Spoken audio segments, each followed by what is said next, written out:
Hey. Okay,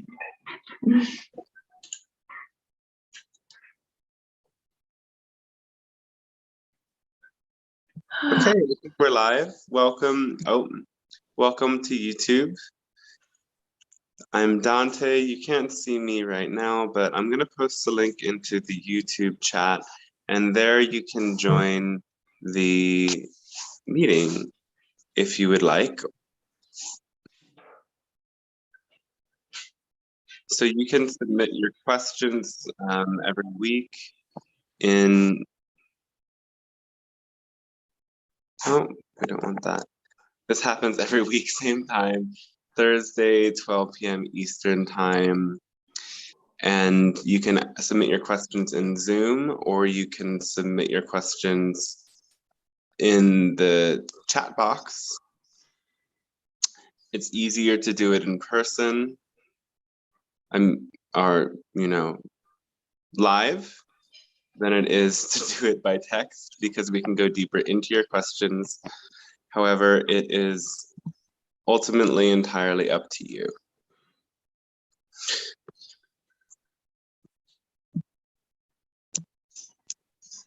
Pop on video in a second.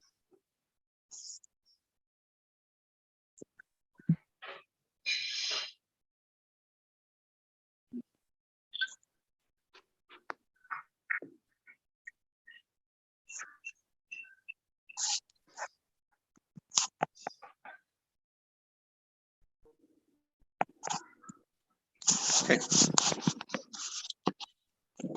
Welcome everybody. Thanks for joining. My name is Dante Starshine. Again, this happens every week. I channel the Pleiadian Council. They are our interdimensional guides of an extraterrestrial nature supporting this planet in this process. All questions are welcome. I've been channeling for 4 years. I have a website, dantestarshine.com. Private sessions are available if you'd like to go one-to-one guides. I also offer a channeling course that should be launching soon in a small group, but you can also take it. There's a lot of background sound. Bastiani, can you hit me all for me a second? Sure.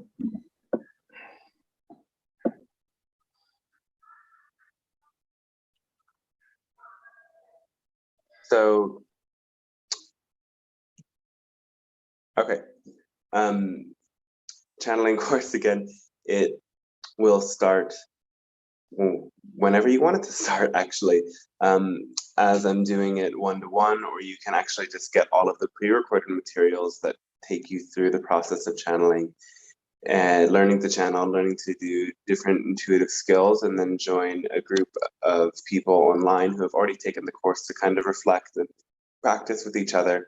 So if this is interesting to you, channeling is something that almost anyone can learn how to do and bring into their lives in some way.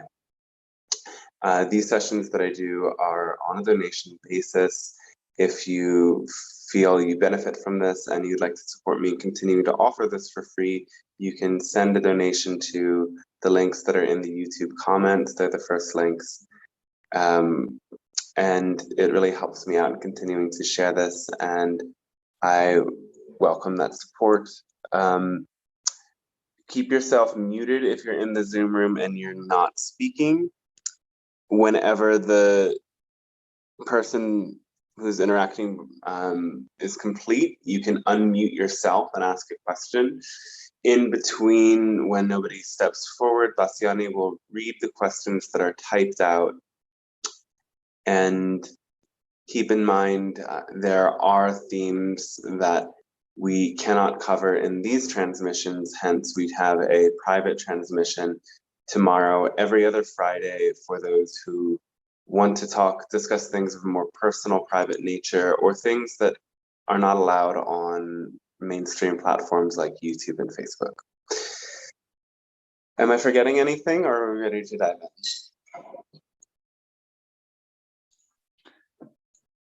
I think we're good. Okay. Have you made me the host? Yeah, I made you the host. Didn't I? Yeah, you're the host. Correct.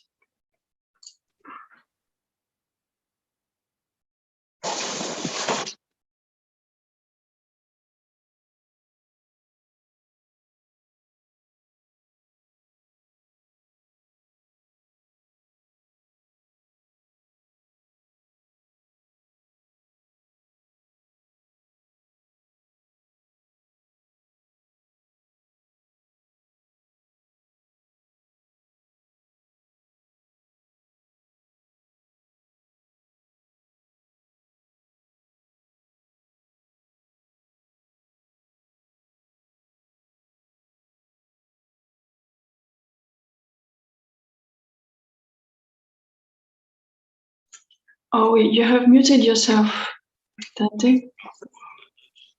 As you mentioned, it was a pleasure and honor to establish contact with you, as it supports us in expanding through the reflections you offer us in the same way that you expand through our reflections, and together Source expands through each of us.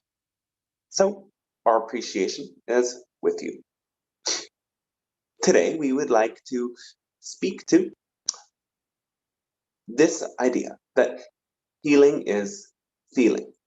And we have spoken to this before, and hope to offer some deeper illumination in how you can work with this understanding to understand how your emotional body works and how you can direct it with your focus to experience greater states of integration again and again. So healing is feeling. And first of all, this has to do with your willingness to act upon your passion. The frequency of, again, love, passion, joy, excitement is the organizing energy that generates that accelerated expansion and upliftment in your vibration. The first thing you must be willing to feel is passion. And it is when you sustain that frequency for long enough periods of time that your body and your energy system start to entrain to that frequency. When you are living in that state of passion, joy, and love, there is an experience of greater connection between all subtle parts of you. All physical parts of your body can light up, turn on, and your body starts to produce what you might know as some of those happiness compounds like serotonin, dopamine, and others of that nature. When you feel passion, your system integrates. Now, passion and the formula lead you to greater expansion. And along the way, you come to manifest aspects of your passion, though not always immediately. Again, this formula that supports you through this process is to follow your highest passion to the best of your ability without any insistence on a particular outcome. And the expansion of that is to know when you set off on a particular path and something changes the direction of your trajectory at any moment. That simply means that all of the steps that were taken up to that moment were to lead you to that new fork in the road. You expand into passion for passion's sake alone. And it is your immersion into that frequency that causes you to expand and, as you say, evolve spiritually.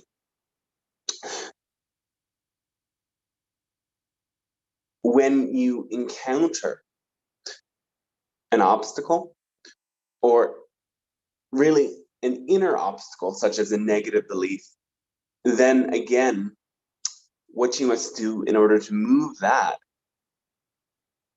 belief system is to feel the emotional ramifications of it on an inner level. When you get in touch with the belief, your job is not only to mentally deconstruct it, but it is to feel the ramifications of it. If you believe that perhaps you are unworthy, not capable, not deserving, as again, those are the themes of the most common negative beliefs in your world that keep you stuck. You have to allow yourself to tap into those emotional frequencies within you, while simultaneously staying in touch with your own connection to source and your own higher knowledge that these false perceptions are not the ultimate truth and are simply the result of the conditioning and the trauma that you experienced in the past that can be transformed through your neutral observation in the present. When you are feeling dense emotion, there is the release of chemical constituents in your body. This happens through a variety of means. The most common one is through tears.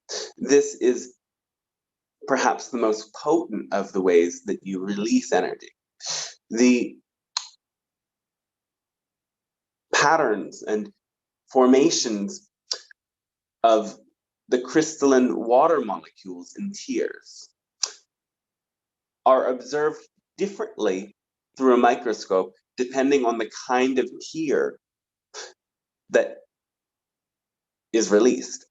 If it is a tear released through sadness or through joy, through fear, through anger, all of these different emotions have different chemical constituents, and tears pull those constituents out of the body and bring them to release.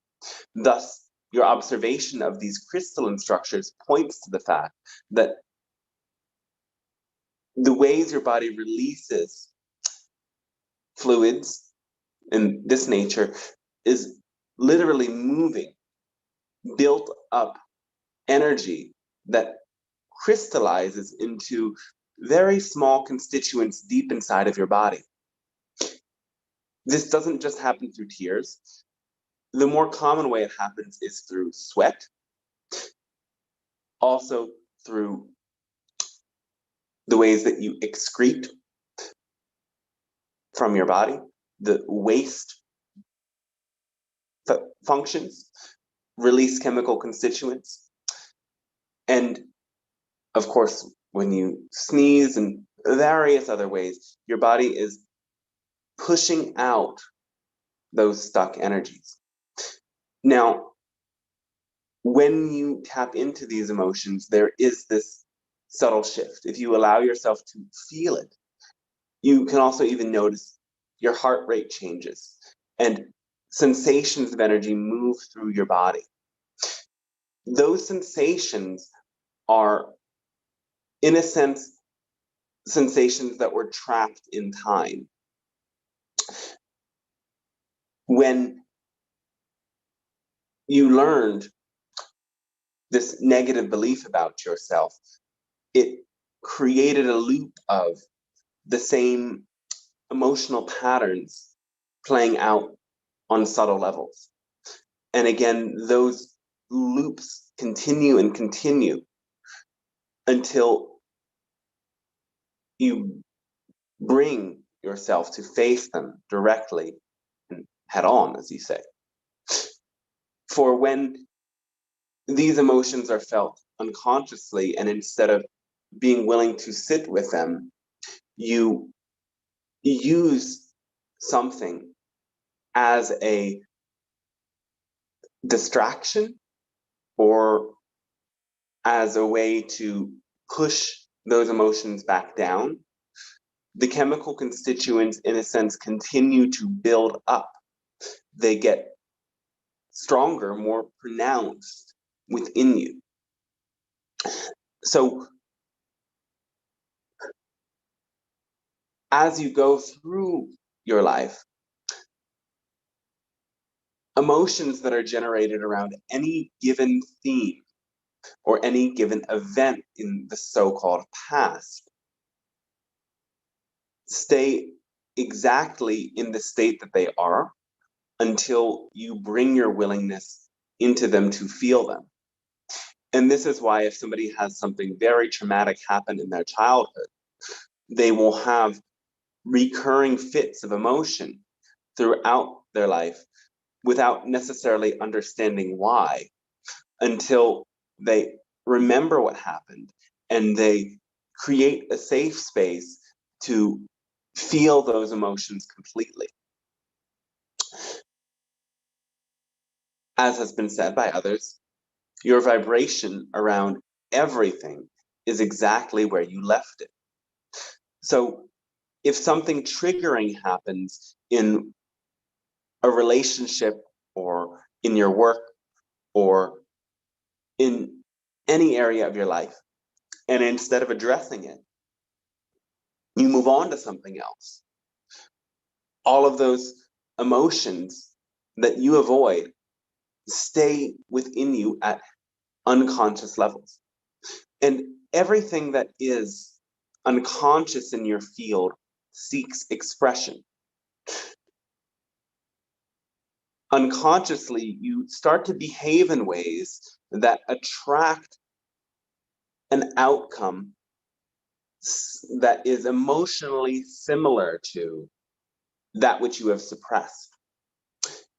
And this is why people will find themselves dating the same kinds of people that trigger the same kinds of emotion, finding themselves in the same kinds of jobs that makes them feel the same way, find themselves in similar situations again and again in all areas of their life.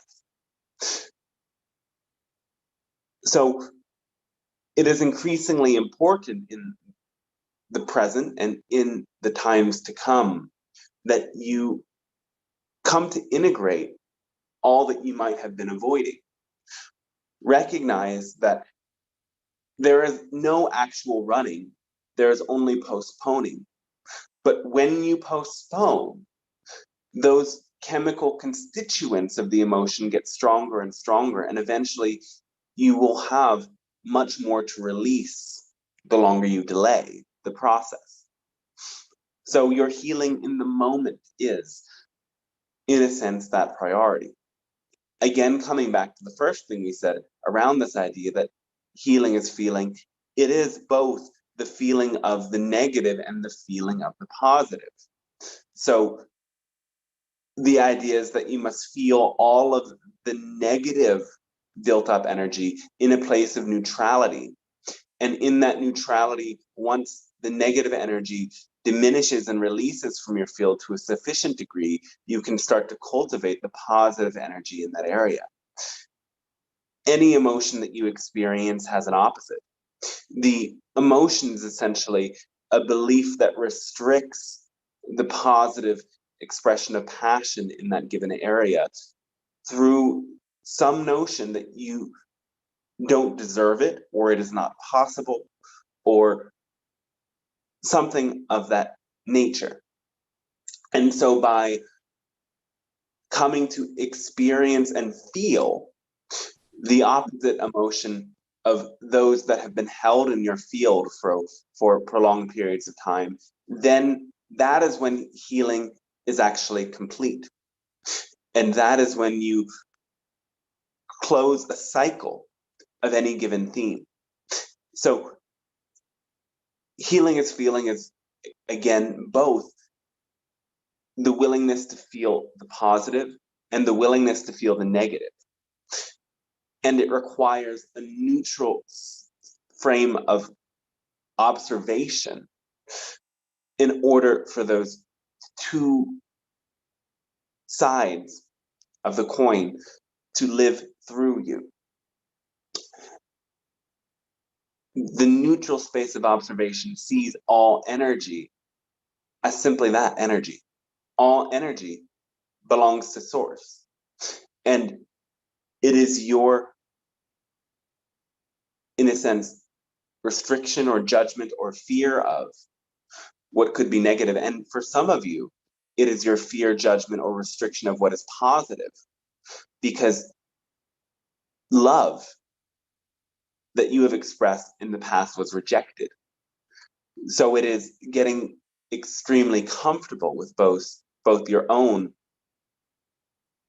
positive and negative emotions that allows you to become more whole, or really experience yourself as more whole. Because again, you are already whole and you could never be less than whole. Yet your beliefs can give you the experience of illusory fragmentation. So do continue to get in touch with all emotion that moves through your system. The best way that you can integrate this understanding is in your day-to-day life. When a given emotion arises, give yourself the full space for it. Be so kind to yourself to observe it and carry it within you. Know that simultaneously you can be feeling passion and you can be feeling the emotional ramifications of negative beliefs. You can hold both of them simultaneously. And it is that ability to hold many different frequencies simultaneously that leads you into greater states of multidimensional consciousness. For again, to be in a multidimensional state of consciousness, you are aware of the seeming past and future in the now. You are aware of parallel timelines manifesting through you in the now. You are aware of your parallel soul aspects interconnecting with you in the now. You are aware of your relationship to other human and non-human beings manifesting in the now. And all of these different frequencies can be alive in your system, circulating and creating a greater sense of wholeness. And still, while all of them circulate and move, you can have a sort of directive focus on a particular task, find yourself moving to a flow state while still knowing that all of these energies are alive, moving within you. The more you are able to hold at any given time, the more you will be given to hold. And likewise, the more you integrate the positive frequency, the more of the hidden negative frequency that your system still holds will come to the surface. And this is why some people can have very profound mystical or spiritual experiences, but all of a sudden be confronted with frequencies within themselves that were deeply buried and become very uncomfortable. It is also why when somebody experiences a crisis and recovers from it, that there's suddenly a wave of positive energy filling their lives. So you can use those understandings to come to integrate that. All seeming opposites are one. And you must get in touch with the negative belief to discover the oppositional positive belief that will lead you to that higher state of integration. Whenever you are feeling a denser frequency, bring your awareness into it and perhaps use your imagination to give a color to it. As your awareness centers there, imagine streams of light flowing through your breath into that part of your body. On the in-breath, light fills your entire body and surrounds those parts of you where there is stagnation, emotion, or stuck sensation. On the out-breath, those emotions and stuck feelings can circulate through your body. They can expand, and as you feel their movement, you can come to witness how your body is the perfect map of how belief systems manifest in physical ways, how emotional constituents become physical phenomena. Thus, as above, so below, as below, so above. At whichever level you choose to work on any given challenge, it will ripple out to those other levels. And what you as a species need to focus on more than anything else is this level of your emotional experience. For you have come up with many ways to manipulate the physical body through procedures, therapies, and medicines. Yet, until you understand that emotions are your greatest toxins and your greatest medicines, you will not holistically come to a state of great health as individuals and as a species. So, we thank you for allowing this message, this transmission. Before we get into your various personal questions, we ask anyone who has a question on this specific theme to ask it now.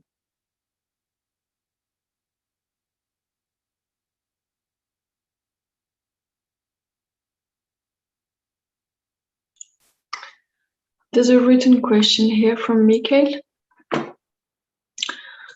And thank you so much. It was so complete. Such an awesome. Wow. Okay. A common fear is being judged by others. How do you read the energy of judgment? And what is a good way to not be influenced by it?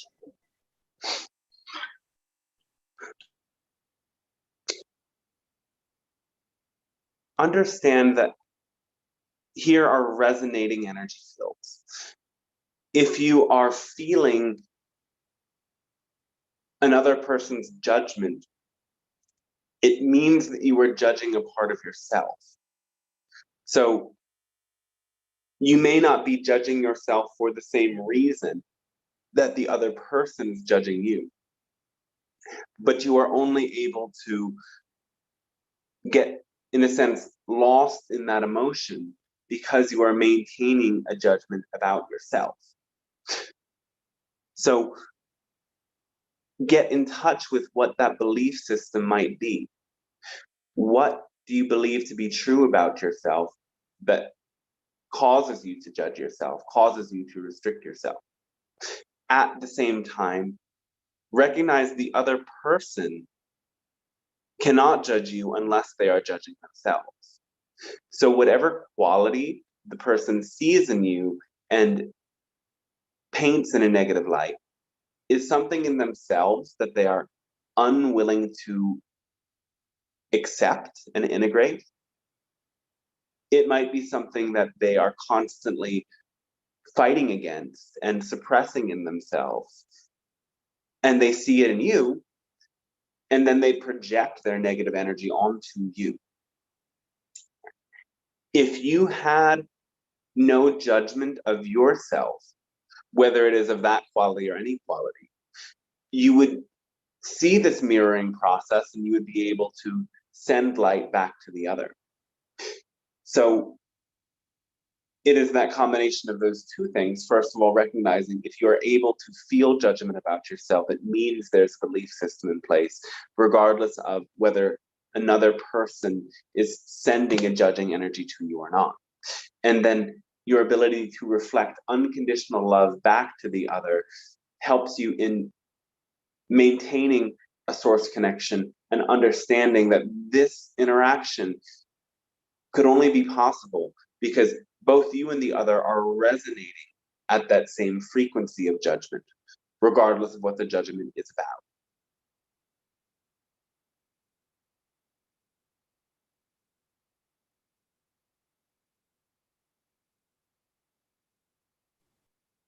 Hello, Pleiadian Council. May I ask a question on this subject of your message? Yes. So to what you were talking about earlier about emotional releases from your body in various forms, I'm just recently come to Peru. And as soon as I got here, I got quite ill with altitude sickness as well as a gastrointestinal bug. And never before have I experienced either of those when coming to Peru. And I'm just curious about your insights, if that is somewhat related at this juncture in my life and what's going on with me personally. Thank you very much.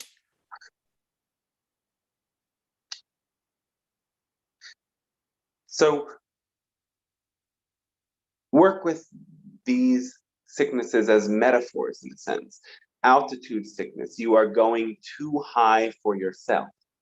In what ways do you believe that some of the energies you're working with are too high frequency for you? Okay. Okay, thank you for that. And as for the digestive issue, which emotions are hard to process, hard to digest?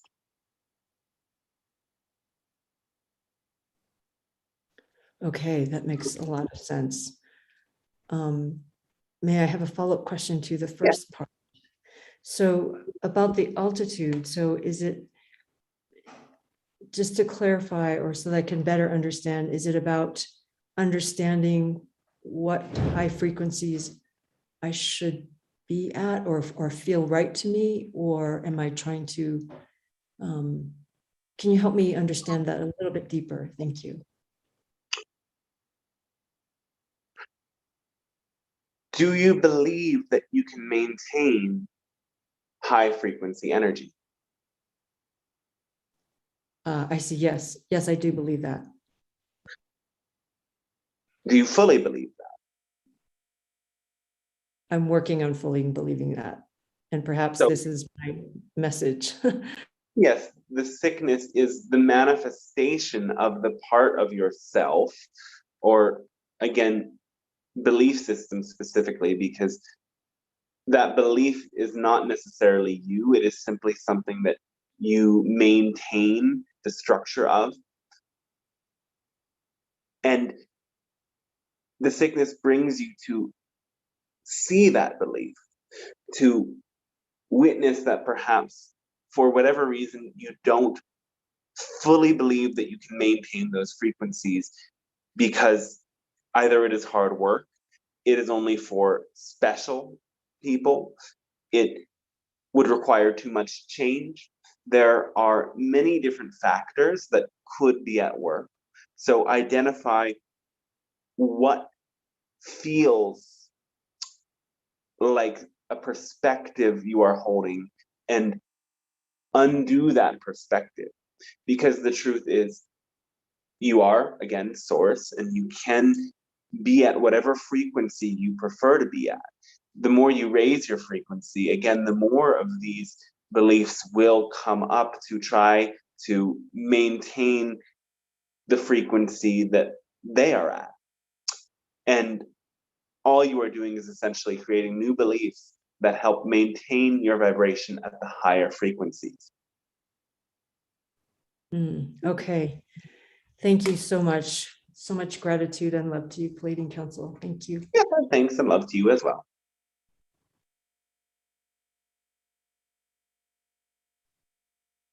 Hi, Pleiadian Council. Hello, yes. Yeah, that was an amazing transmission. Thank you so much. I'd love to ask a couple questions on that. Yes. In regards to the crying, do you advise like positive high vibe crying? Yes. As in, is that like crying with like joy? Yes, that is a powerful experience as well that helps you to, again, get to those high frequency states of consciousness quicker. But again, it is not something that you can force. You can perhaps, as you go through your day, remember moments that you felt tears of joy and imagine what that sensation felt like in your body and in your face in particular. And again, the more focus you direct towards those positive sensations and positive beliefs in a sort of remembrance will again bring your frequency closer to those states. And without having to force it, as you naturally follow your excitement, you might find yourself again manifesting those particular states. Amazing, thank you. Could you speak into as well in terms of the emotional side, like you just said with the altitude, like the metaphor, for something to do with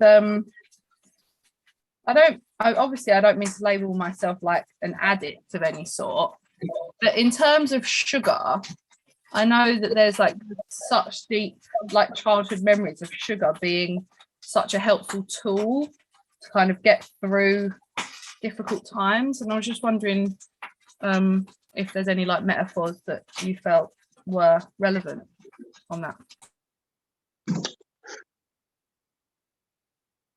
The addiction to or craving for sugar represents seeking sweetness in life.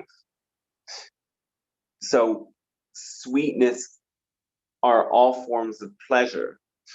The pleasure of connection with others, the pleasure of observing natural beauty, the pleasure of self-comfort, self-pleasure in your body, such as self-care, self-pamper, spas and massage and so on and so forth. Pleasure is the pleasure of love in the friendship sense and familial sense as well. So if you crave sweetness, it is a way that you are looking for the sweetness of connection, whether it is connection with others or connection with yourself or connection with the natural pleasure of the material world. Thank you. Amazing. I'll just ask one last thing, that I know that many teachings are like basically we're not here to create offerings or create content out of a reaction. Obviously we're here to follow our passions, to kind of be a bit oblivious to perhaps what we think we should be making, and instead follow our passion. So I'm just wondering some guidance on that, in terms of sometimes when we feel like there are things that we could help people with versus like following our passion. Do you feel passionate about helping people? Because helping people can be a manifestation of your passion. It doesn't necessarily mean that you are fully about the themes that they are working with, but somehow the experience of being of service is still a manifestation of passion. Yeah. So the universe will communicate with you constantly where there is need. And if you are passionate about being of service, you can observe which themes are the people around you processing. As somebody who is gifted at reflecting inner wisdom, your power, and this also applies to others who feel a resonance with this, is to be able to speak to the overcoming of those particular challenges. And you will find that many individuals will be processing the same theme at any given time in your vicinity. You may as well be processing that theme or have processed that theme. And it can be useful to then serve through witnessing what needs are being expressed. Thank you so much, as always. Thank you. Yes, our thanks and love to you as well.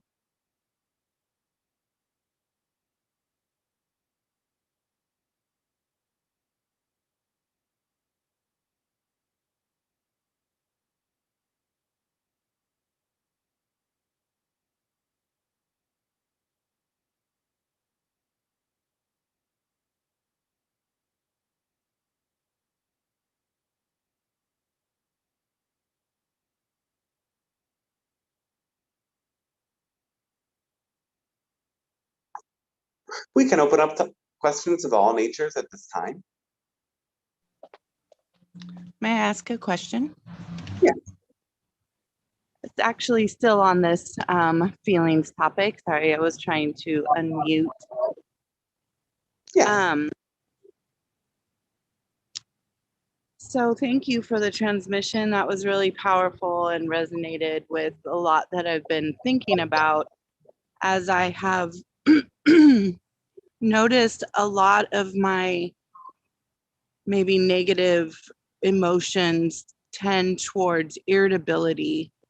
And in general, I feel at peace, and in my life right now is pretty stable and peaceful, but I just feel there's a quickening to irritability, and I'm not really sure where that is coming from on a deeper sense. But listening to the transmission, I remembered a time in my life after dealing with a lot of abuse at a younger age. I was experiencing rage for a short time. And that was very new and very scary for me, as I would kind of go from 0 to 100 really quickly and felt out of control with it.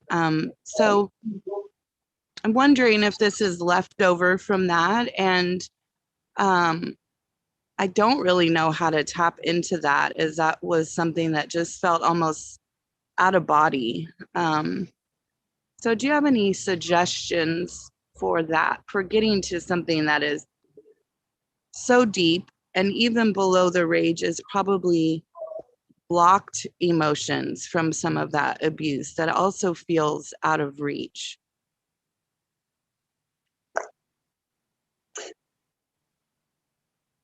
The irritation is partially a manifestation of the buried rage and what it covers, though it is also a manifestation of being unsatisfied with certain aspects of experience. So instead of seeing these emotions as something to work at and force yourself to get in touch with, understand that when you follow your passion, naturally you will come to encounter these beliefs. So you don't really ever need to force yourself to turn inward into what might be experienced as negative. Instead, when you tap into the neutral space and tap into passion through that neutral space, you move in the direction of passion. Your passion will bring you to confront that negative energy while simultaneously bringing in the positive frequencies that bring you to heal. So instead of trying to push that rage to the surface or even thinking that you need to. Why might you be unsatisfied? And how can you pursue something that is exciting and eases that frustration through satisfying an unmet need?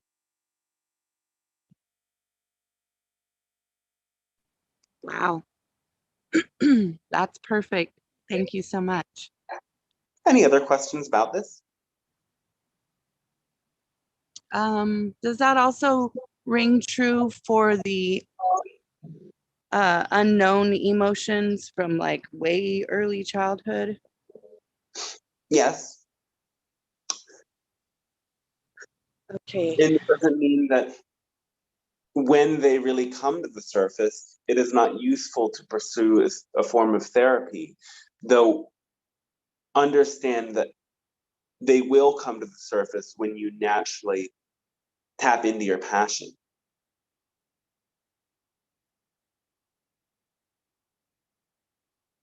So again, what we are saying is many of the modalities in your world don't necessarily serve the highest purpose, because rather than directing you towards your passion and towards the positive meaning you can create about your experience, they instead bring you to look more to the negative first. And true healing is integration of both. So when you tap into the frequency of passion, those buried things will come to the surface, because pursuing your passion will manifest obstacles that trigger exactly what those buried emotions and the belief systems that support them are.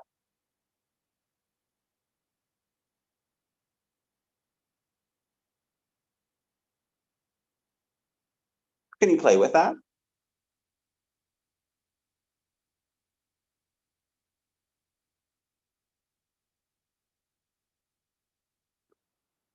We cannot hear anything.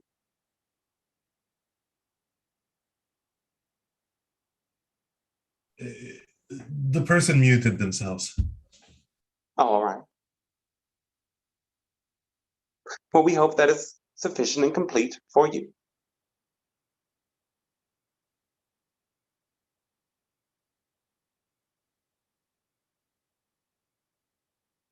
All right, then. If there are no more questions on that particular theme, we can move on. There's one question on the YouTube chat. One moment. Sometimes in life we have to get angry and to confront and say stop to the abuser. So now I don't know if it's normal to let someone abuse you.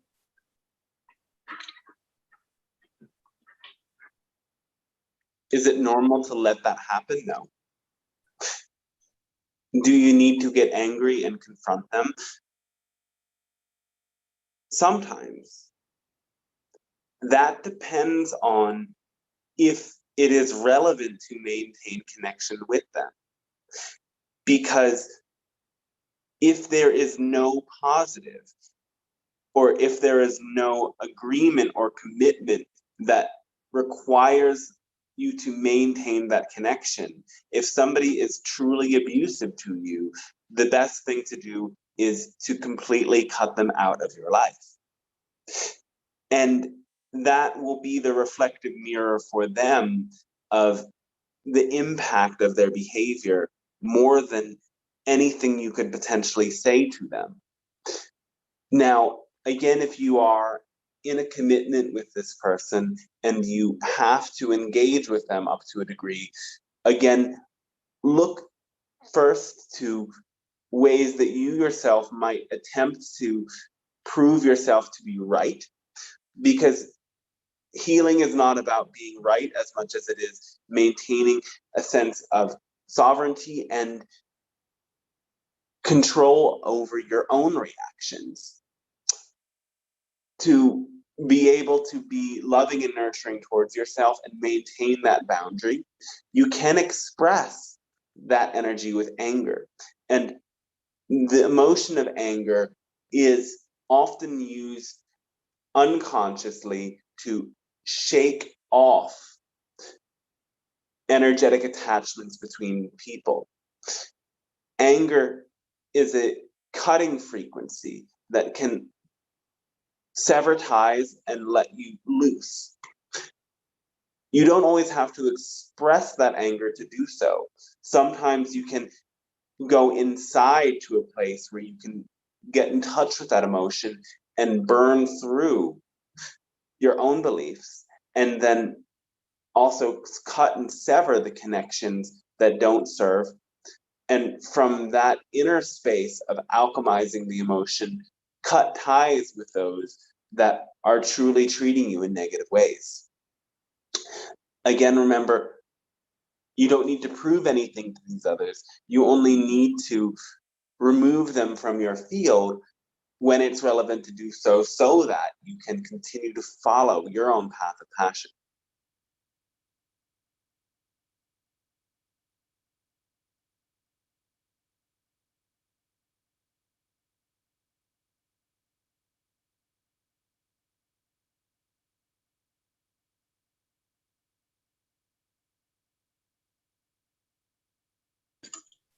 Thank you. That was very helpful, she wrote. Oh, and you are welcome.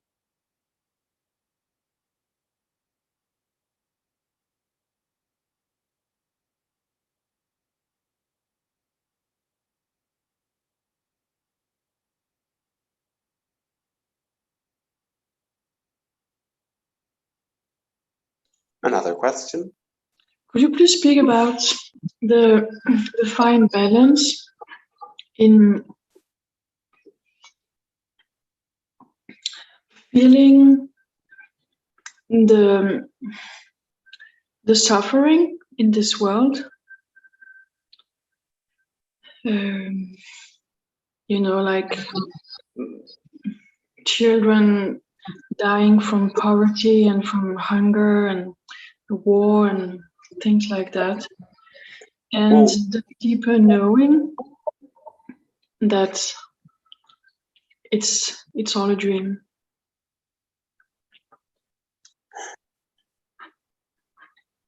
Understand that you never experience other people's energy. You experience your experience of their energy.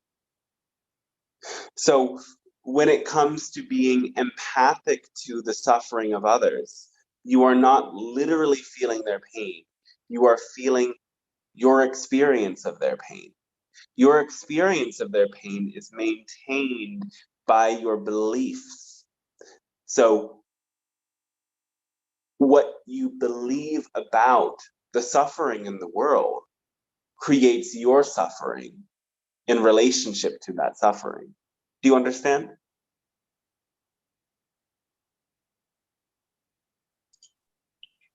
Yes. So in this case, when you see a world where there is immense pain,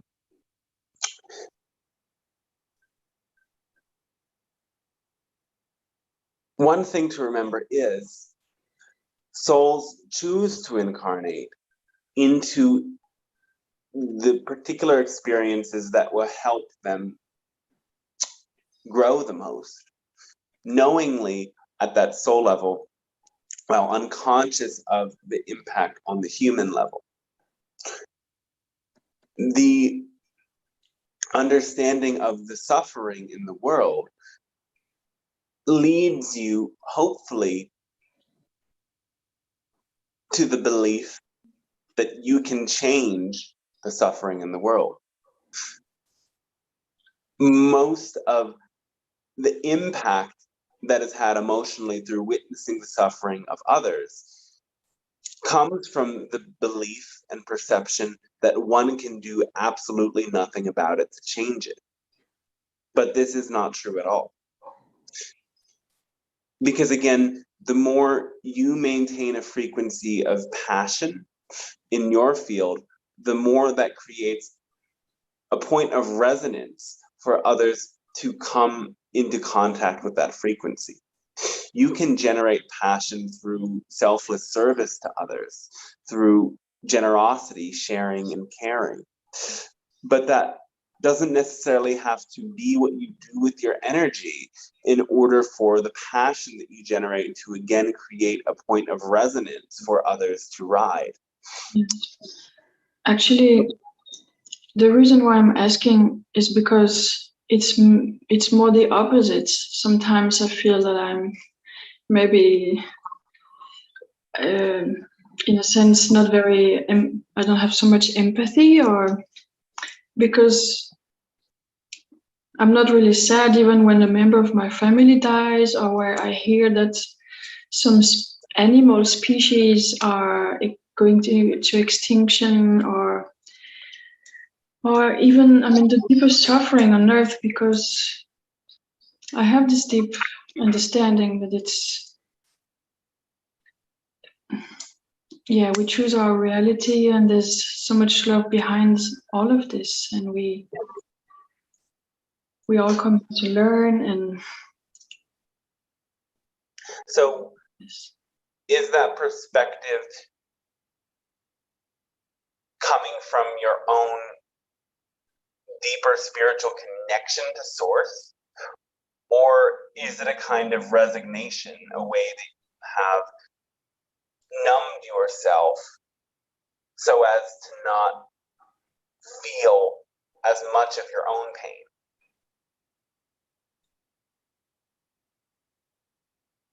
well, if it is, then I'm not aware of it. All right. But you felt no charge when we said that. No. So why do you believe that this unaffected reaction is something to question?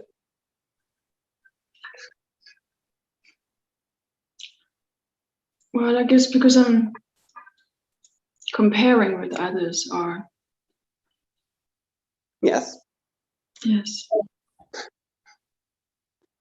Though in that comparison, can you see that your perspective is allowing you to remain more in touch with your passion than, say, for a person who, through their beliefs, turns the suffering of others into their own suffering?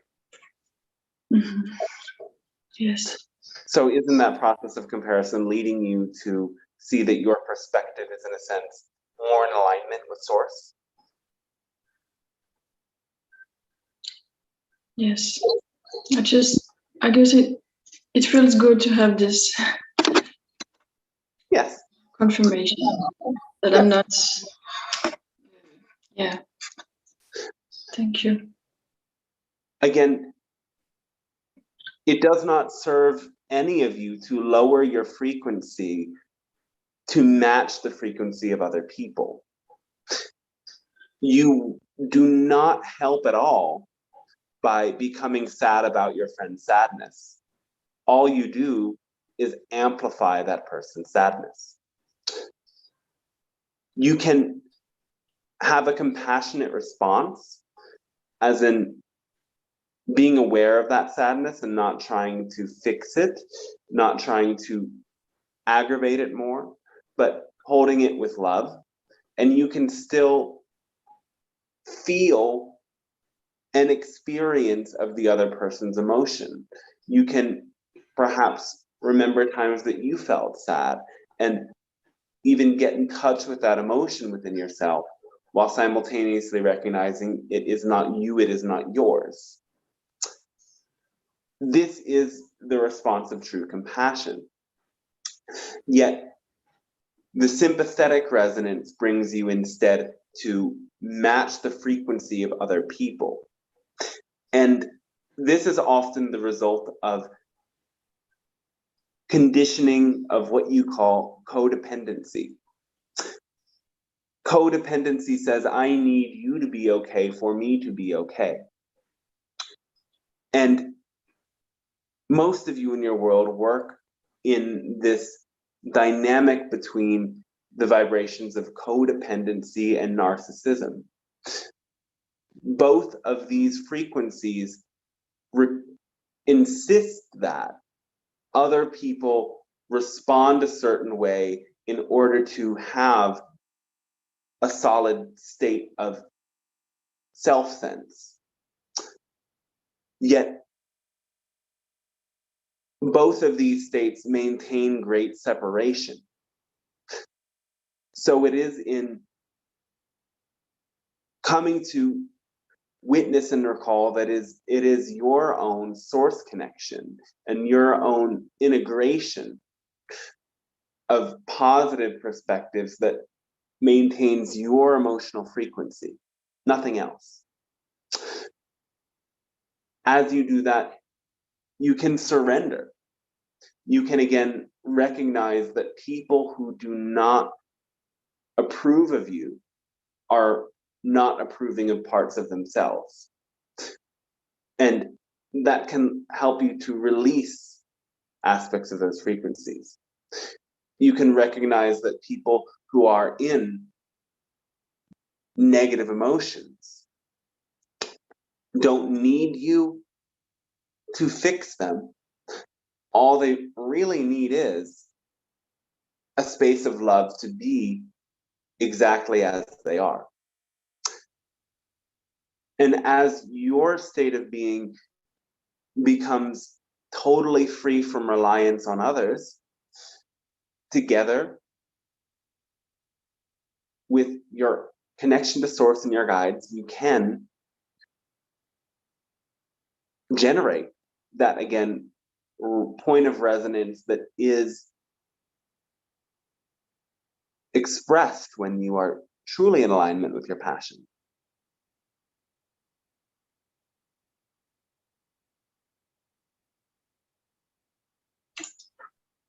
Wonderful, thank you. Yes, thanks to you as well. I'm wondering one more thing, why it happens often when I listen to you during the transmission. You answer a question I have. Sometimes it's like my energy, maybe I'm a bit out of the body, and I listen. I hear you, but I cannot really take it in.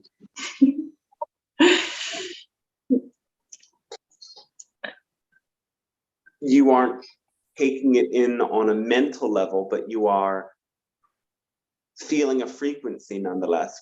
No? Yes. And oftentimes our energy takes you beyond a physical focus into that non-physical focus, that connection with your own higher self. We aren't really saying to you or to anyone else anything you don't already know. And that is why sometimes you lose focus, because instead your frequency is being raised to that higher level and the words start to feel irrelevant because you are returned to that sense that you already know what we're saying. So this is more of a frequency alignment than a teaching, while the words do help maintain the sense of mental focus somehow. Yes, makes sense. Thank you. Yes, thanks to you as well.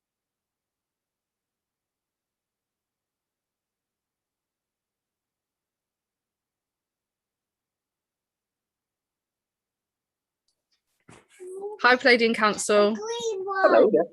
Thank you so much. So profound. One sec, darling. One sec. One sec. Would you like so many people say, sorry, so many people say to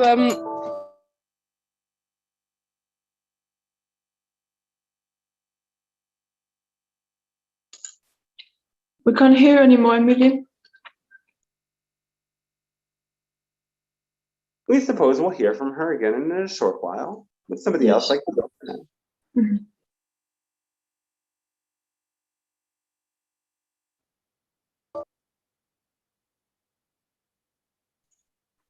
Go ahead.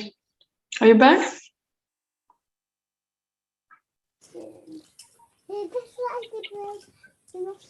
Yes. Go ahead. Go ahead, Amelia. Oh, thank you. Sorry, Hazel, one sec, darling. I was just speaking to Dante. Yeah, so many people say in terms of our future manifestations to like literally feel like the smallest thing, like the carpet that we're going to feel under our toes, and like really visualize everything about that like so-called dream house. But recently something's been coming up for me where like I can't even visualize it because my head's saying, but who's even working? Hazel, one sec.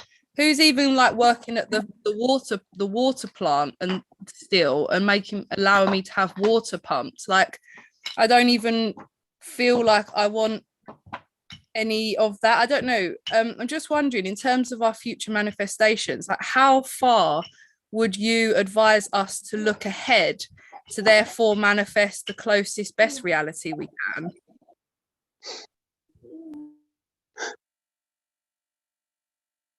As far as you are excited to look ahead, it's up to you, really. Though, when you have this foundation of understanding, your passion does not require those outcomes in order to fully immerse you in source energy in the moment, then it takes off so much of the pressure that is, again, insistence, that is the way that you break the formula. So oftentimes individuals, instead of being fully immersed in their passion, will look to all of the things that could be and start to get fixated on them. If you imagine, yes, the feeling of the carpet or the curtains or the great view from your new dream house, and you are able to feel passion and joy and hopefulness in that moment, but then you can erase the image and come back fully into the present, then that is useful for you. Though, if instead you start to look for that dream house and hunt for it, and the vision that you generate robs you of satisfaction in the moment, then you are again letting insistence make that permission slip less useful for you, and that might not be the most relevant permission slip. Remember, when you meet all of your needs completely in the moment, you will thrive. So looking to the future can reflect to you in the present which needs for self-expression and relationship usually are most important for you to focus upon in this particular moment.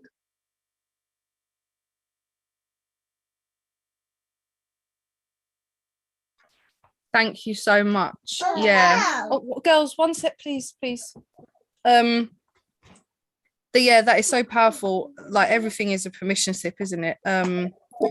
Rather than anything else. It's amazing.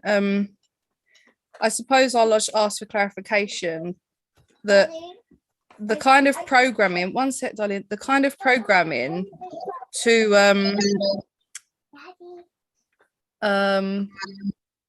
like I trust. I know I'm a soul. I know, like I close my eyes and I can just see UFOs and all sorts of things. I trust that receiving all my energy from source is the path, like is my path, like truly anchoring that belief. I guess that the old beliefs come up and say, but have some kind of vision that you want to have, otherwise I'm not going to manifest anything physically.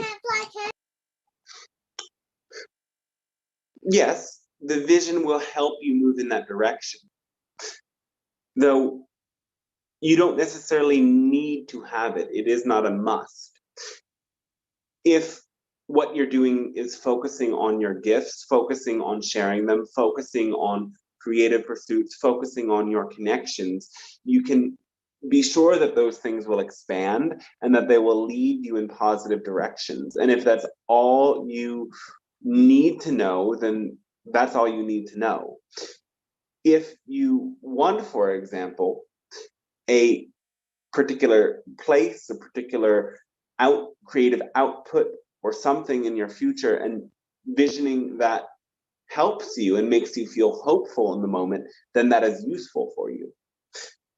So yes, the channel dreams of the day a book will become physicalized, and that is a thing that brings hope and excitement in the moment. But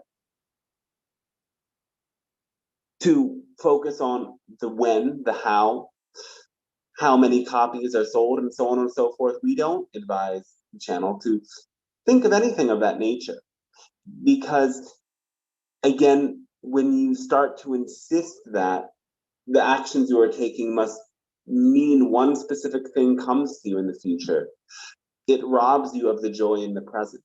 Your source connection is best expressed through the passion you feel in the moment. So any insistence that diminishes that sense of full passion in the moment is a way that this permission slip has gone awry. Yeah, incredible. Thank you so much. Always. I love you. Thank you.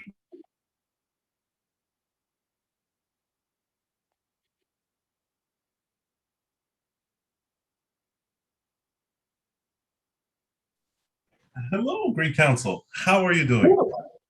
Oh, we are fantastic indeed. Wait, I was about to say fantastic as well. Thank you. Well, what a thing. It's amazing. I'm really glad for everyone in the questions, especially this specific frequency transmission. I'd like to talk a bit more about that healing process, just a bit. Something I've noticed, and it's similar to what has been said by prior participants, sometimes I will hear the frequency and at times it'll just leave away or not necessarily disappear, but this in relationship to knowing the processes, yet at times not necessarily feeling to do certain processes, like the emotional release. And I was kind of wondering, is it possible that there could be a chain of subconscious beliefs blocking one from jumping on these processes in a sense? That is potential, yes. So in a case like this, because oftentimes there would be moments where I would feel the goosebumps and let's say perceive certain ideas of future projects, yet then and there, out of nowhere, there's a gut reaction that kind of comes in that just stops the emotional flow.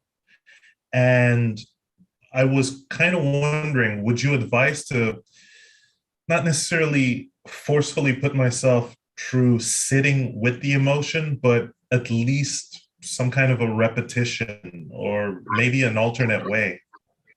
Well, the very best thing to do is to take action steps on what's exciting for you, regardless of that feeling. Again, this is similar to that energy of courage. When you do what you know to be resonant despite feelings of fear or resistance, you push through that resistance much quicker than you would by doing a sort of mentally investigative process. As again, all you have to do is feel. And sometimes when you engage the physical mind to great detail on a particular negative belief or negative frequency, you can comprehend why it is there, but without that frequency of passion, you don't have the momentum to dismantle the structure of the belief itself. Then this brings a bit of a paradox because I completely resonate with that, and I am integrating this. The one thing that kind of comes up is, let's say, going back to the example of feeling the goosebumps from a visualization of an animation, then during that process is when, you know, there would be an initial transmission of, let's say, certain steps, because We are hearing easier to retroactively see how a specific piece of art could be made from the endpoint. Oh, that is my unstable connection. Really sorry for that. Yes, please say that again. Okay. Let's say, as an example, I would get into that frill, that goosebump frill, you know, start to visualize an animation. And then when the transmission, because at times there will be imagery of the initial process, the initial steps. And that's when the gut feeling would just pop up, which kind of cancels out the receiving of those initial steps. That's the thing that's kind of confusing. So then go into that gut feeling and again ask, what am I believing about myself to be true in order for me to feel this way? And that can bring up again ways in which your creative energy was stifled when you were younger or at other points in this journey. So it is then in reclaiming your creative power and reinforcing a belief that supports your creative output rather than one that gives you a sort of fear or judgment of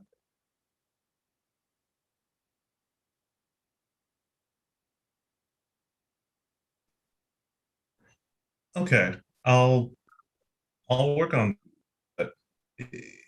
Yeah, I'll definitely work on that. Thank you. Anything else that comes up about that for you?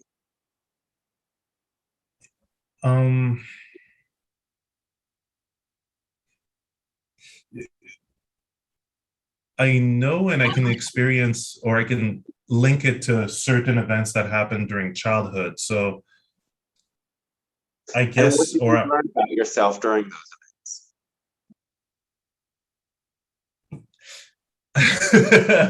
well, my initial spur of the moment that just kind of came out, which I wanted to censor, was my parents are jealous douche, but that was an attitude they had back then. But stifling that creative exposure and just that pleasantry of, you can say, showmanship at a young age. So you learned that perhaps your creativity did not have worth to others. And so you might not feel as excited about it because you fear that someone like your parents might reinforce that attitude. Perhaps. Yeah, a similar blocker, this aspect of just part, or I guess, as you said, it kind of dives into unworthiness in a sense because of that early event. Yet, do you not have people who appreciate your work, your art, who support it, who enjoy it? Yes. And that's where I'd have to unlock this mental puzzle, as previously kind of spoken about, because even in those cases, there's this inner feeling of simply just, and it's been running for an amount of years, of not necessarily just, you know, when you don't bat an eye about it, but it's,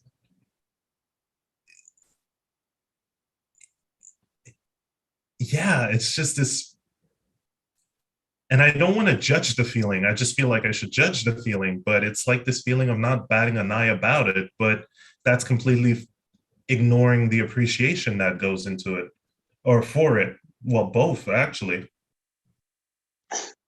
Cultivate a greater appreciation for the appreciation that comes to you, because this belief is in a way, pushing away the validation, the approval, the love of others, because somehow it maintains the sense that it is not deserved.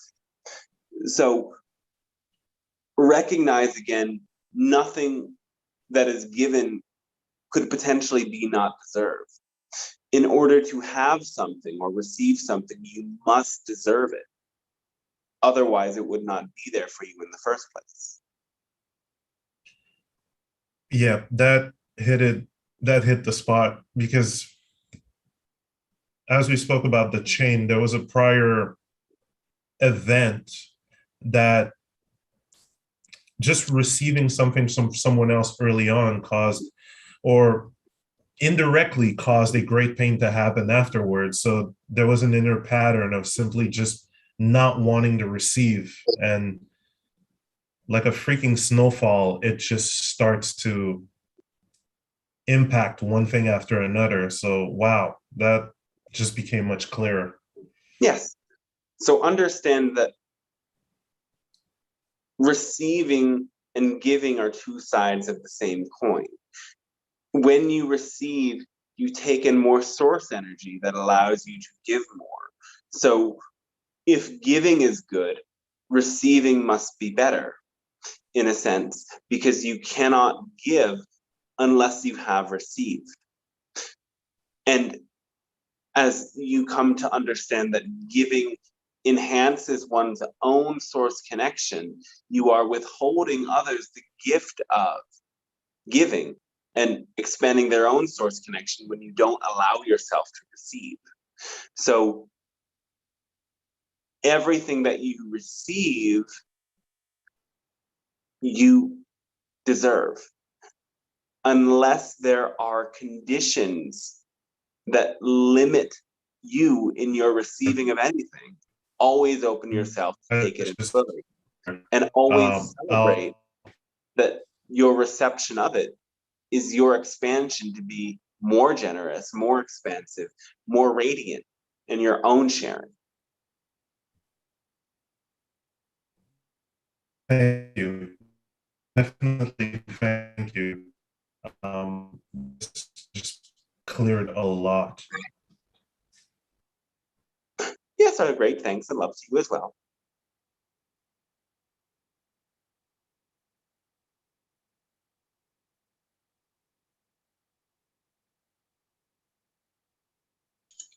Please go ahead, Laura. It's your turn.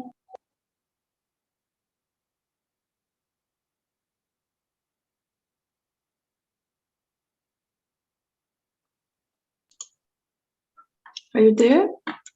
Otherwise, Yes, I am here. More generous, more expansive, more radiant in your own sharing. can you please mute the YouTube? This is Laurel. I'm having technological problems here. You just have to mute the YouTube channel video. Oh, okay. I'll wait. Let the next person go, so I'll fix this. All right. Okay, then Mario, you can go ahead. Hello, dear friends. Go ahead. Hello. Thank you for the opportunity, first of all, to talk to you. And our thanks to you for I would like to share about an experience I had yesterday. All right. As I was walking home, I met a woman, which she looked very worried. She was crying, and she asked me for money. She said she needed to pay a tax, that her husband died, and that she felt that this was really humiliating to ask people for money. And then I gave her some money, and I said to her that there's nothing humiliating about asking for help.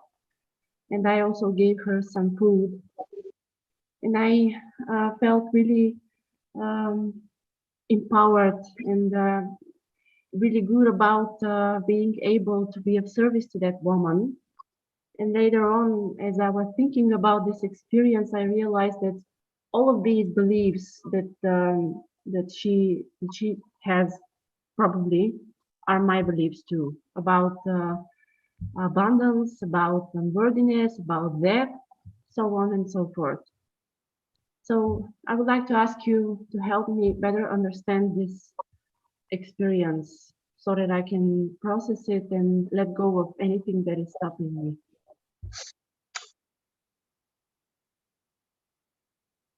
As you have said, it was, in a sense, something that showed you your own beliefs through the reflective mirror of the other. So would you be just as willing to receive help from others as this person was to receive your help? Actually, a couple of months ago, I would be also feeling humiliated.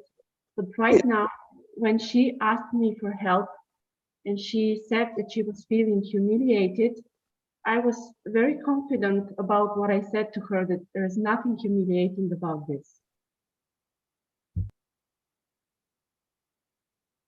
So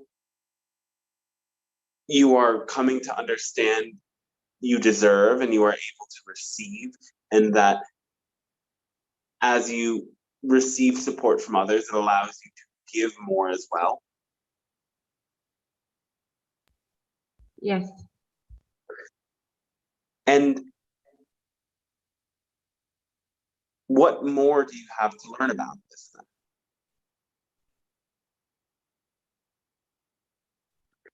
I guess this was the point of that experience, the reflective mirror. And I am grateful for that because it showed me that I have made some progress. And I felt really grateful about being able to be of service to someone. And I know what is it to be in that position. And I was really understanding. But is there still a part of you that is in need of help that you aren't getting? Because you might be getting help on many levels, but this could still be reflecting a certain level of neglect. Yes, because I have a belief that receiving help means that you're helpless. Though, in a sense, that's true. What the negative belief is something along the lines of what you have defined helplessness to mean. Yes, I agree with that, and I will. So why is helplessness bad? What is negative about helplessness?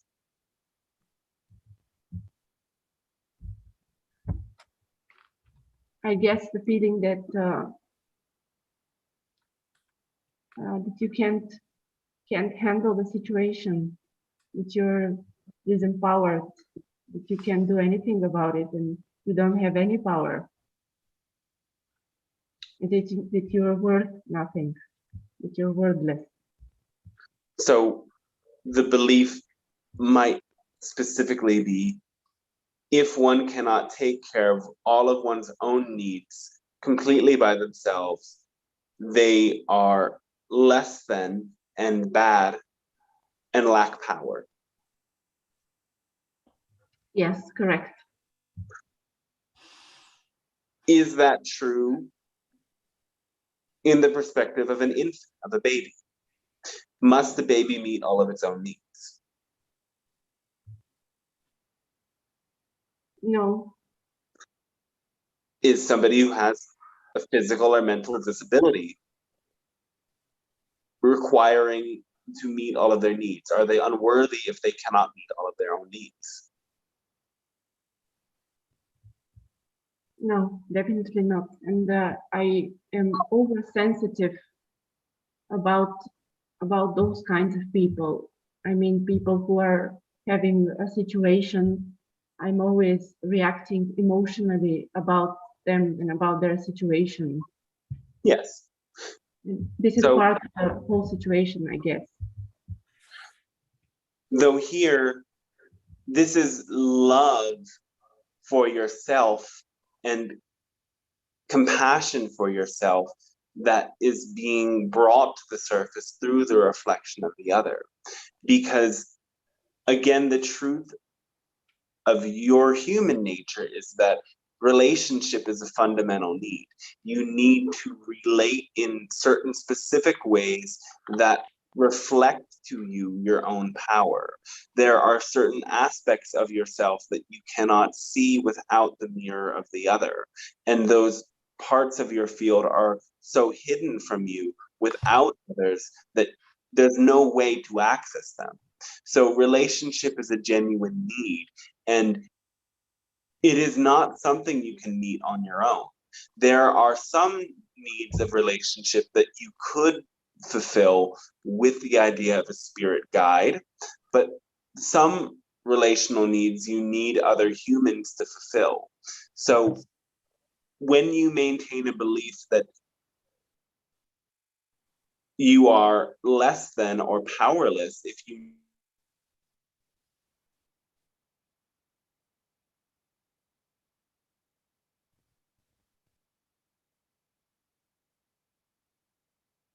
just as much as your assistance for the other person helped you, when you receive help from other people, that helps them. You help each other meet your relational needs. And if you have a need, there is someone out there who is capable of fulfilling it. And there is some need that they have that you are capable of fulfilling. And sometimes the need is simply for them to be of assistance. That gives meaning and reinforces their own source connection through their unconditional giving. So life is about exchange in that sense, and you exchange the best when you acknowledge that you have needs and all of them are valid, and you would not desire or want anything if you did not need something that represented that desire. That does not always mean the very thing you desire is actually what you need, just as the example before of somebody desiring sugar, what they really need is sweetness in life. So every desire you have is a reflection of a true need, and thus you must work with all of your desires and not have qualitative judgments about good or bad desires. Follow the desire to really discover what need that desire is pointing you towards so you can integrate it. And knowing in your fulfillment of that need, you are also serving all that is and being more complete and serving others who are, in a sense, the resonating matches with your need. Thank you from all my heart and my unconditional love to you. Well, thanks and love to you as well. Hello, Pleiadian Council.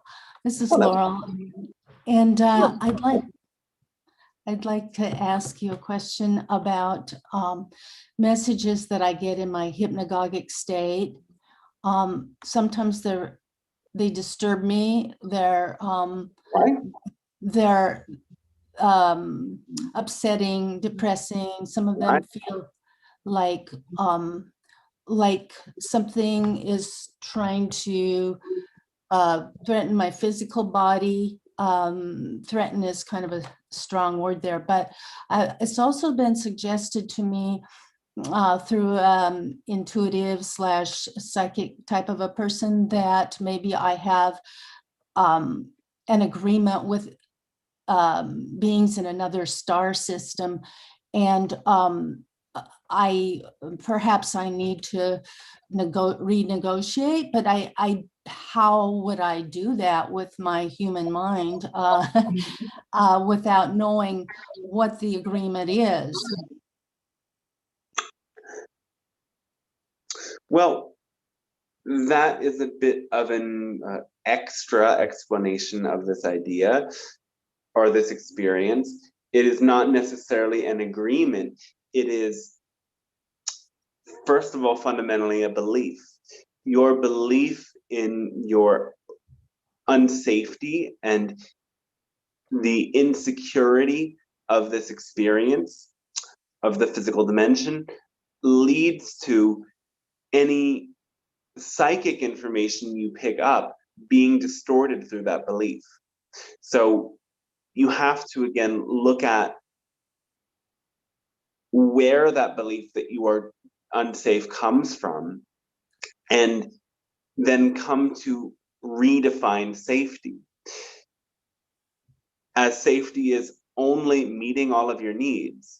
And the truth is that you live in a world where other people, your friends and family, and the structures of your society are there to support you in any complications that can arise.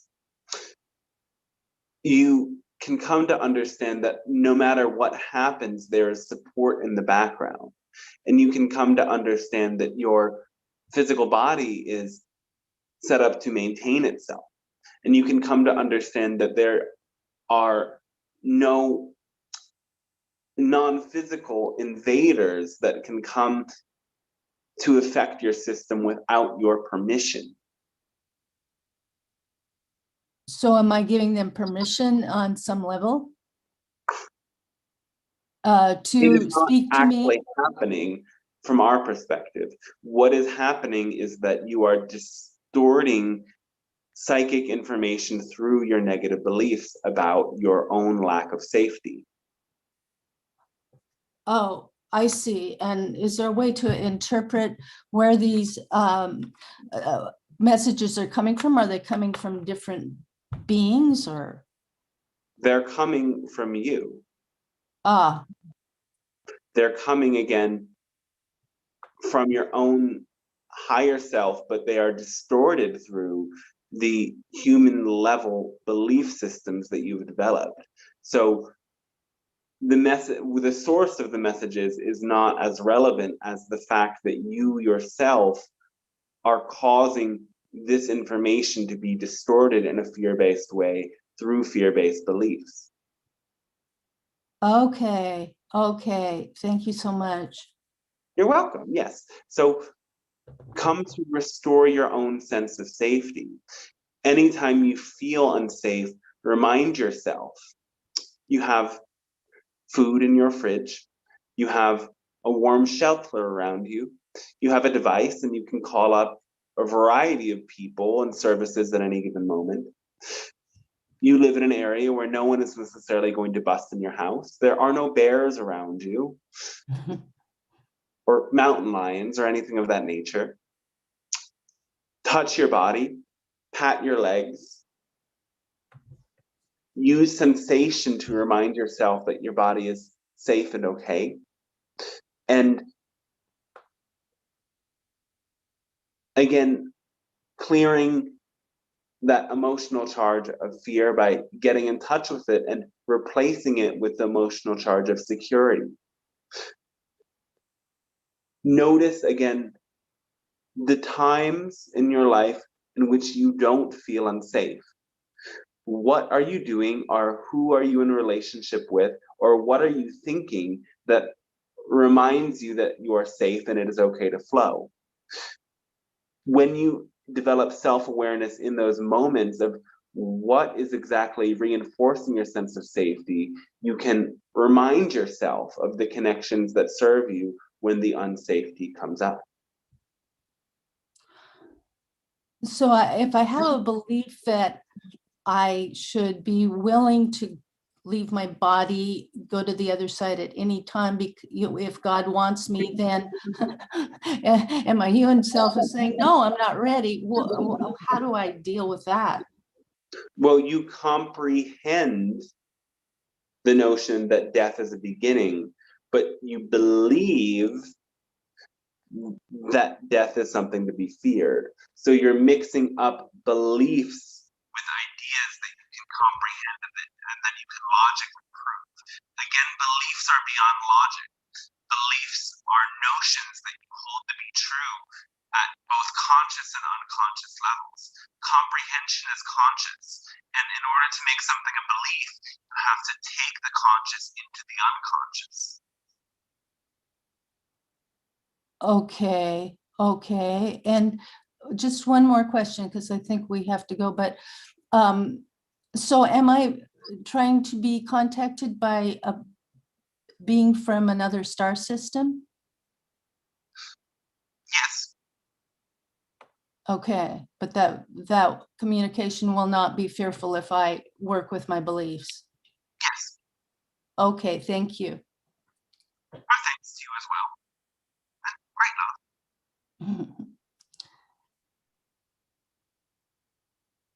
Thank you. Any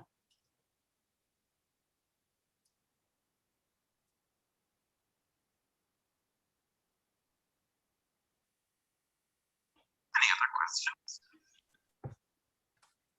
Did you want to ask a question, Emily?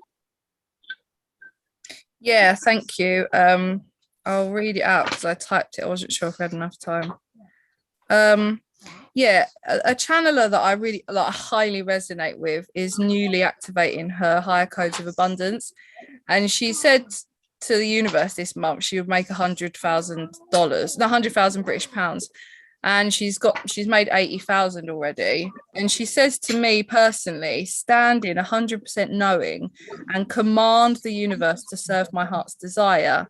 But this causes me distress, as it sounds like insistent rather than the follow your passion formula. Is this more that she was actually just in her soul alignment for that, like divine timing, and it wasn't any insistence, but instead it was her right time? And how could we all reflect upon this?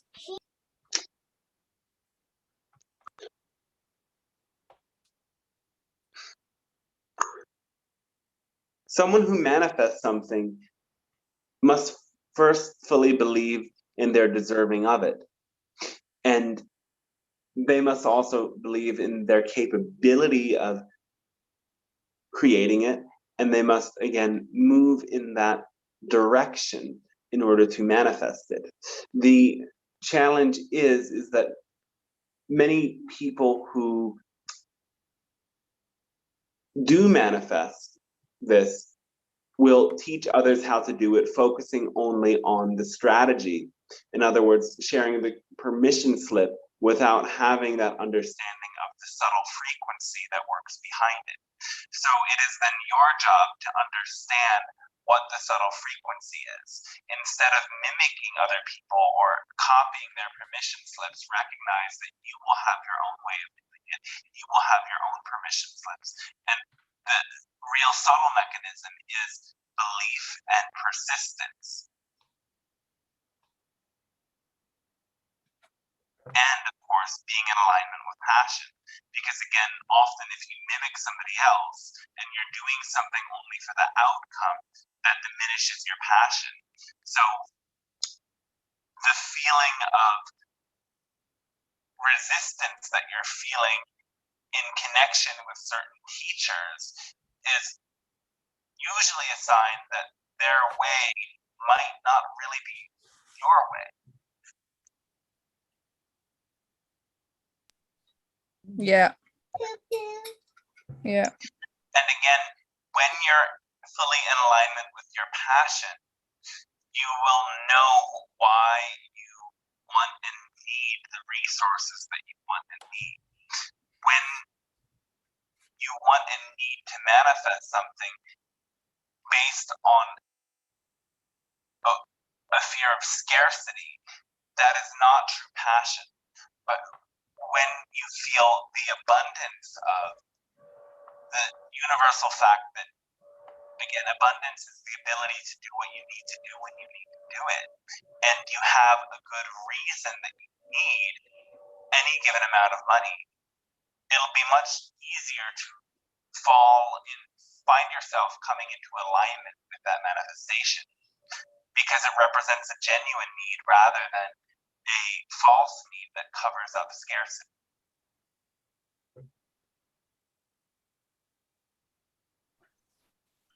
Thank you so much, as always. My sister's here and she was just wondering if she could ask a question. Yes. Hello, everyone. Hello, welcome. Can I ask how I would know if I've met my divine union, please? Divine union as in a soulmate or something of this nature? Yes, I've recently met someone and it feels very unusual to anything I've experienced before. Well, first of all, understand that you have many soulmates. So if you are in relation with one of them, there will be a sense of familiarity, a sense that you've known them from before, a sense that you are able to telepathically engage with parts of them and them with parts of you. You will, in a sense, be on the same wavelength without having to think or premeditate on certain things. There will be, if it is a romantic connection, because again, not all soulmates are romantic, some level of chemistry. And there will be hopefully a sense of calmness about it as much as there is passion. Because again, understand that the sense of mania and the vacillation between that mania and anxiety is more of a sign of a connection based in a sort of scarcity or deprivation. A true lasting connection will feel good when they're around and good when they're not around. And there will be no, in a sense, clinging to the approval of the other, because there will be a recognition of that soul level engagement that transcends judgment.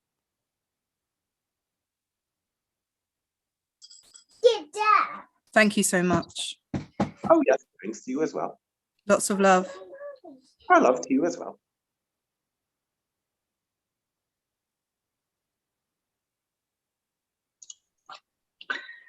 I have one more little question I've been wondering for a long time. Is a specific soul, can a soul incarnate as an animal and then back to a human, an animal or human?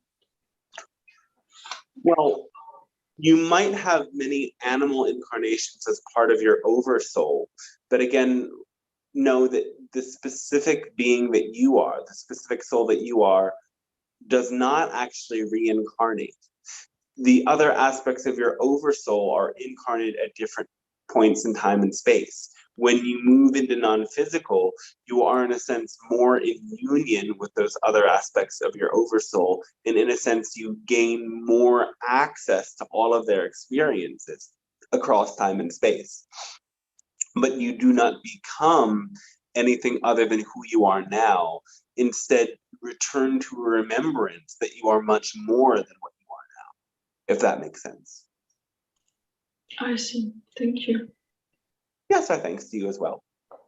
And those other animal incarnations that are a part of your oversoul can also be expressed as animal guides, animal spirit animals, or animal totems. And they are of the easiest guides to connect with. And if you practice something such as shamanic journeying, you can actually have the experience of bringing their spirit into your body and letting them live, in a sense, with you, within you. Yes, wonderful.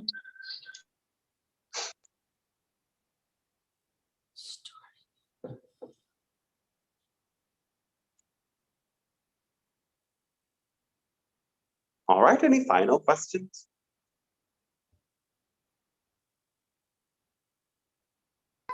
I will ask, I feel like this will help everyone just to kind of gain that clarity on that manifestation, in terms of saying like someone's method might not align to the follow your passion method, but then if we do feel that we would really love to work with them, what is your like if we, yeah, what is your guidance for us all if there is someone that we would love to work with?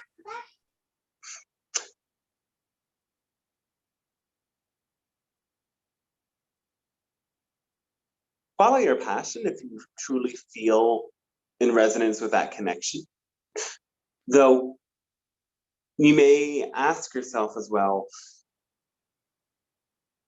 is what you're attracted to in the other something that you see, that you have in yourself, that you want to exalt, that you want to expand? Or is it something in yourself that you feel you do not have or do not have access to?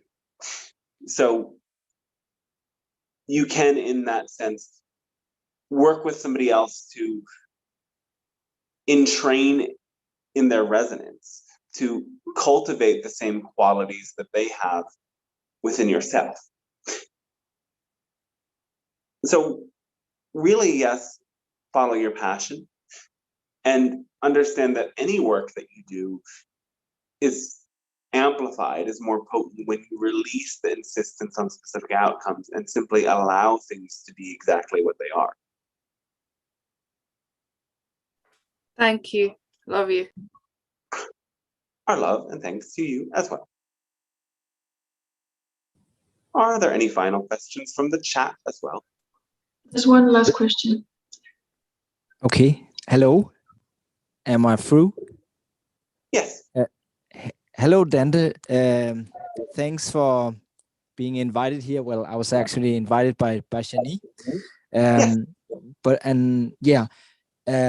My God, I don't know how to. You are like so many levels above myself, but it's kind of interesting listen to.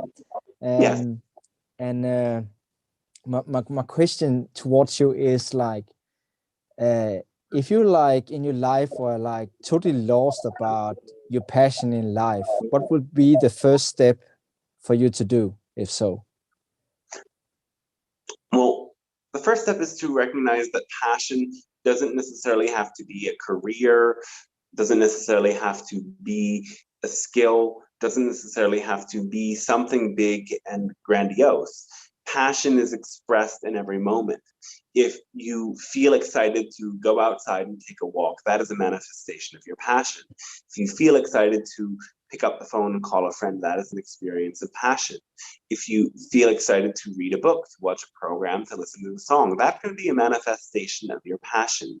So it starts with the small things, and passion usually will find a means to manifest as something creative, but it doesn't necessarily always have to be that. It is simply in this moment, imagine every single thing that you could potentially do. Out of all of them, which one generates the strongest feeling of joy, love, or excitement in your body? You'll feel this more than anywhere else in the center of your chest, and from there it will usually expand through your body. But whichever one genuinely strikes that chord like no other activity, do that up until the point that you feel inspired by something else that again strikes the chord.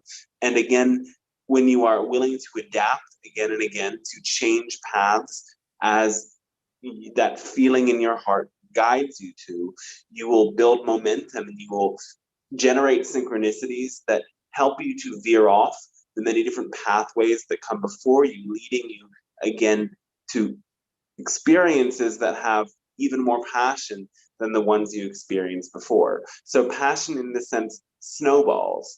You pile up a bit of snow together and then you run it through the snow, compounding more and more snow on it, generating more and more momentum to make what started out as something little and small, but still passionate, something that is large and potent and filled with even more passion.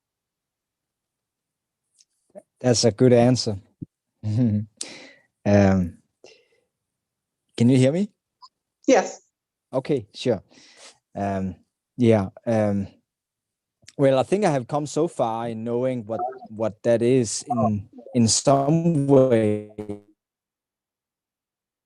but I'm always like jumping into work I never liked or had passion towards, And how do you like make your passion connect with some kind of a make a living together?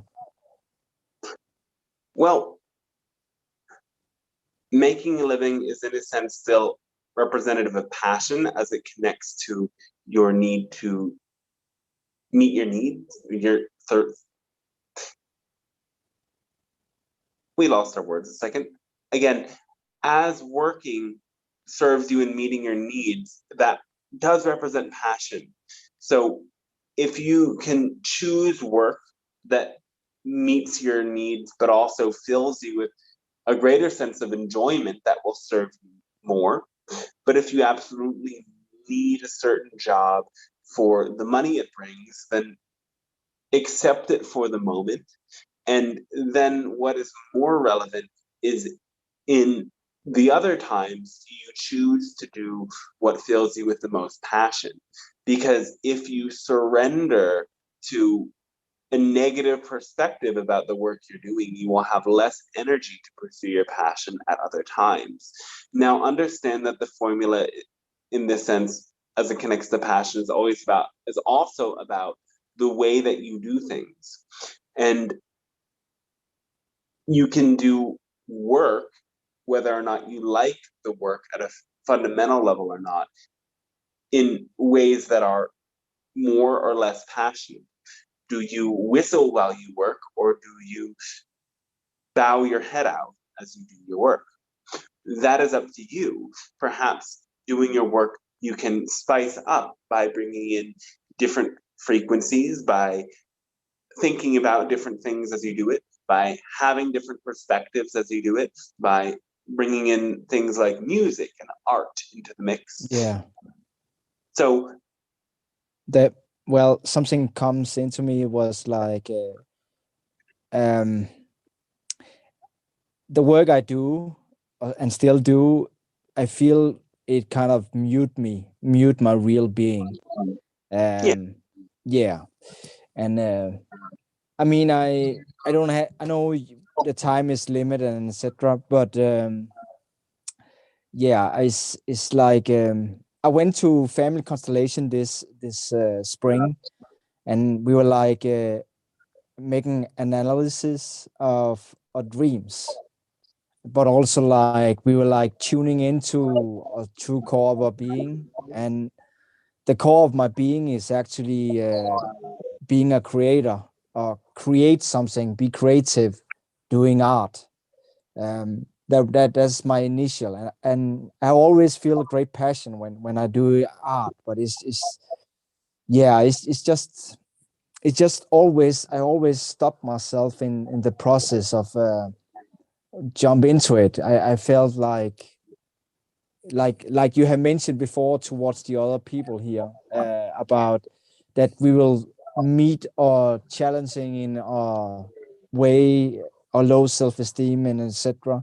when we like facing when we like turning up against or call in life. Sorry, I don't explain myself so good here.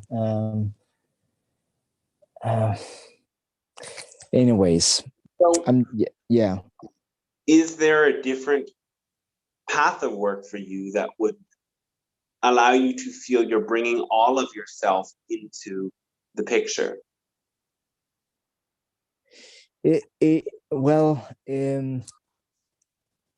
is always like me being in doubt of if the source will provide me with enough money, and yeah, that's always what I always like ending up make a statement about. So money was the first. Have you ever been in a state where you had absolutely no money and absolutely no way to meet your needs? Yes, many times. At last? Last time? Yes. Like did it last, rather? So the last part you say? How long, what duration, for how long did you experience that scarcity? Oh, well, if we're talking about childhood trauma, for quite many years. But I mean, like, if we're talking about the last time was on my trip to Ukraine in Kiev. Yeah. And that was like 1 week ago. Though you found a way out, you found help. Well, I was like so angry that I kind of wrote something angry, super angry on my Facebook, and yeah, someone reacted to that, but I was simply, I didn't know, I was just so lost and pissed. Yeah. So part of this is that you are, again, like somebody else in this group has expressed earlier, insisting that your needs are met in certain ways, insisting that you alone are the one to help you make it. And this is a very common belief in your world, though by accepting at a fundamental level the interconnected nature of reality, that abundance is only the ability to do what you need to do. And regardless of whether or not you have your own money, there will be ways to do what you need to do. You can diminish some of that survival fear. Now, understand again this perspective that source might not help you meet your needs will stop you before you even start in your pursuit of new ways of meeting your needs. So open your eyes more. Open your beliefs to entertain the notion that perhaps source has always helped you meet your needs. Source has just not always helped you meet your needs in the way that you insisted source did that. If source did not always meet your needs, you would be dead. You see? Thank you. So here you are insisting source does it a specific way, but source will always do it. And when you accept that, then you can open yourself to take the risk of doing a new path, taking a different venture, to get a job that perhaps doesn't pay as much, but leaves you feeling more energized and more hopeful and more passionate, knowing again that this frequency makes you more attractive to other forms of abundance. Passion generates abundance. So when you are in passion, you will have more abundance. Thank you so much. That is so useful. Yeah. All right, thanks and love to you as well. Thank you, Dante. And that's all I had to say today, but I listened to everything. Thank you. Yes, all right, thanks and love. And we thank you for participating today, sharing your message that helps and inspires many others.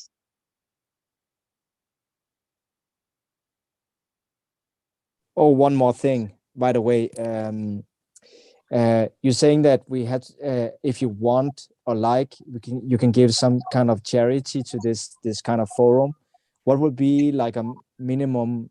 You can ask afterwards, Albin, when the Okay. Pleiadian Council has left us. Okay, And, sure. yeah, and so now 2 hours and 10 minutes. 10 minutes have passed since we started. Well, the channel did not notice that at all today, that passing. And yes, any amount of donation is welcome. Whatever you feel to give is greatly received. Are there any last questions in the YouTube chat?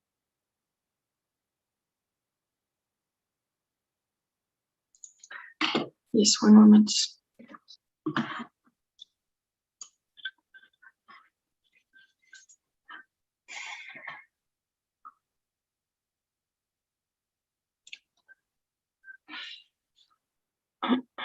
There's a house we're in love with. I've had more emotions. This question again. Say it again? We will not answer these questions. Okay. So another one, you mean? Yes. I use folded slips of paper with things written on them to confirm info I'm getting via embodied channeling. Is this useful for testing answers without conscious bias, or is it limited in some way? It is a permission slip. It is, of course, biased by the tools that you set it up with. It is biased by the perspectives that you hold as you generate it, but it can be useful to help you experiment and experience greater synchronicity, yes.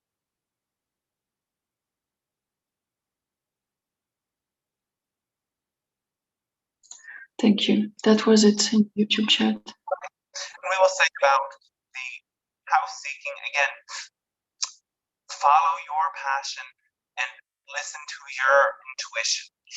That is what will guide you. We cannot point in specific directions of saying this outcome will be better than others. As you obtain all of the information and find all of the resources available to you and measure it within your own heart, you will be guided. And of course, challenges will arise. And we say to all who ask us about the idea of the future, again, infinite timelines exist, and you can experience all of them in your imagination. Whichever one uplifts your heart more than any others will keep you in alignment with the formula and expand your frequency above all else. All right, then.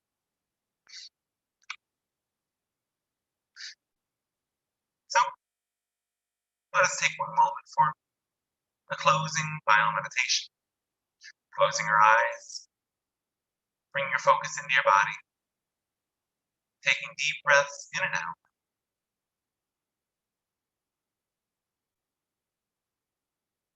Tap into your heart center and picture great roots of light that stretch down, expanding through your body, out through the base of your spine, out through your feet, wrapping around the crystals, minerals, and weaving through the earth as they stretch down to the solid core crystal of the planet.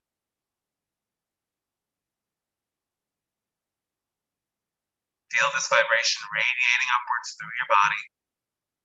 Imagine it as great earth energy rising up through your body, filling all of your body with this grounding, stable frequency.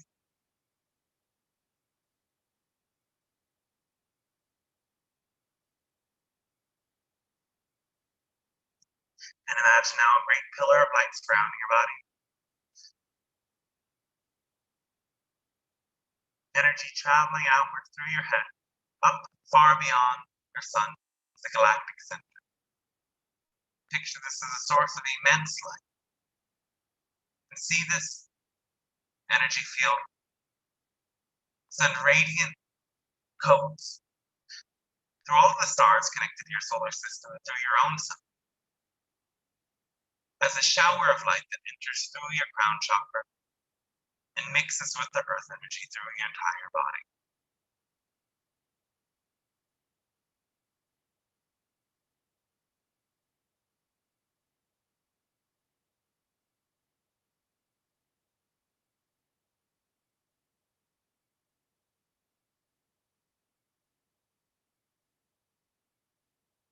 Resting now in your heart center.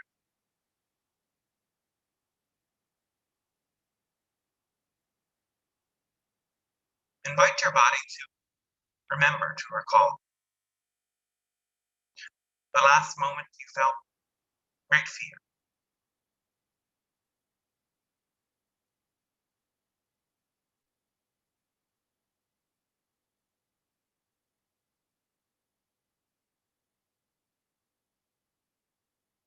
Allow that feeling to be present in your body.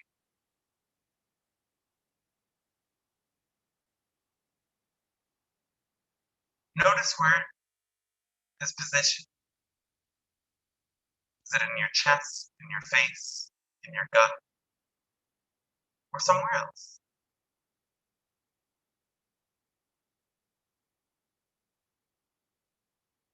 give light, color, or tone to this energy.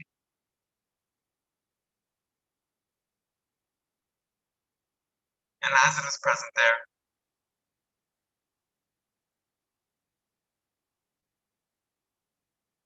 bring all of your awareness into it without latching on to the thoughts. Allow the thoughts to simply be passing waves in the ocean.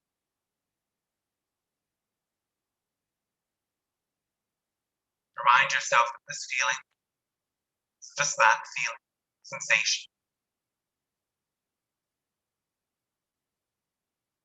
Perhaps invite yourself to remember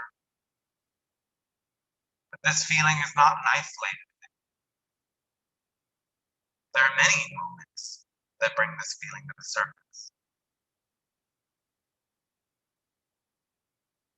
Simply get to know this feeling. So that you can become comfortable with it and recognize that it can be there without destroying you, without sending you in a negative course, or anything really.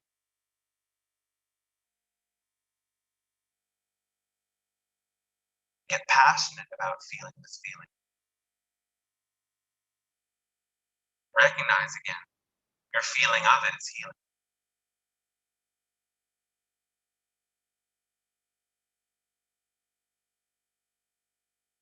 What is this feeling preventing you from doing?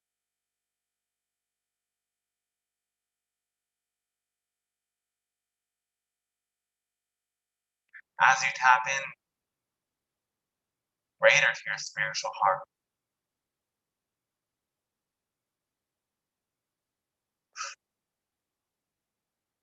invite the deep well of passion to surround this feeling with golden light.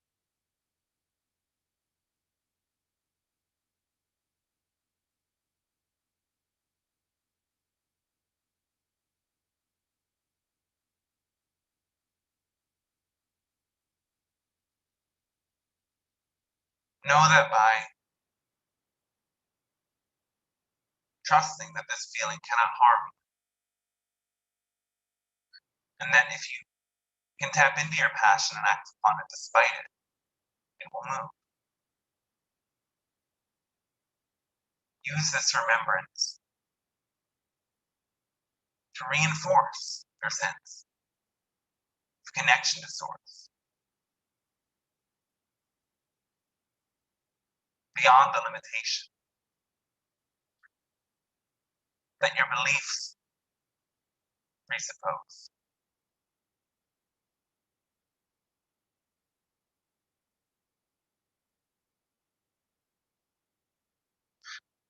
Get to welcome this feeling as a friend, as a reminder that you're in a journey of transformation. And trust that the transformation that you experience will ripple out and become the transformation of many you come to inspire.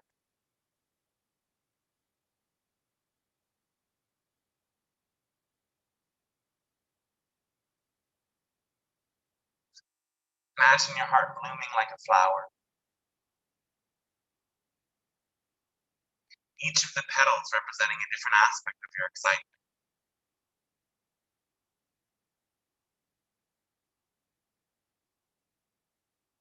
There are many pathways to take, many ways to continue to generate this energy. Trust, surrender, and flow. And know that you're always connected. That you can come into the space of energetic radiance whenever fear arises again. And use the support that you have on other levels to move courageously forward, knowing that that is the most powerful way to move. The supposed limitations only generated from belief. A great love and thanks to all of you for coming together today, participating in this interaction. We thank you for creating the bridge between our realities with us. We love all of you, and we look forward to our continued interactions. Know that you yourself have your own guides, your own higher self to connect with and to take this wisdom to new levels of integration. And that expanding your passion is the way to do so. And we will be with you every step of the journey if you call us in. Great love and thanks to you, and we will see you next time.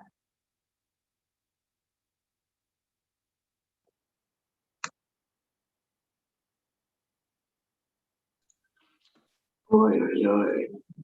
Wow. So Cool. That is huge. yeah. How was it, everybody? Amazing. Really. Great. Stunning. Almost 2 hours and a half it went like this. Wow, it was 222 just then. Crazy. Amazing transmission. Yeah. Epic questions, everyone. And epic channeling, Dante. Just awesome. Thank you. Yeah, I feel like this is a good one. I hope wonder if there were people watching out there on YouTube too. So thanks for watching wherever you've been watching. And yeah, the donations are welcome. It's the first comment in the chat, and I'll put it in the Zoom chat as well, where you can send that if it calls to you. So Elvin was asking, what is a suggestion of the average donation? $11? I don't know. But anything's welcome.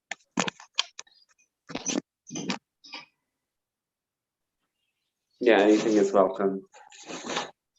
Oh yeah, and then tomorrow is the private session, so you can contact me at that email address to register, and it's $11 to $22 sliding scale per person, and it's a more private space that allows us to go a bit deeper with things that you might not want to share here.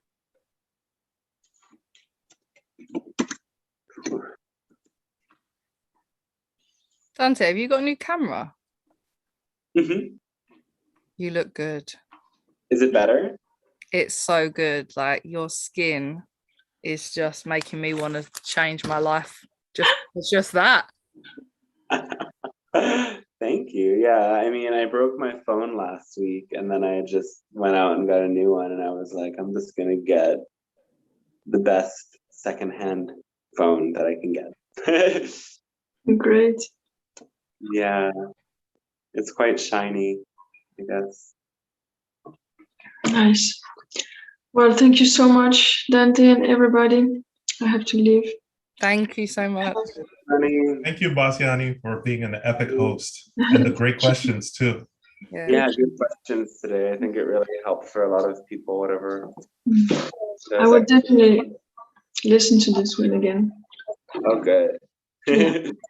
I was trying to make notes, but it was basically writing it all. I was like, I can't keep up. How many people were in the Zoom room at the peak of it? I'm sure people left as it went.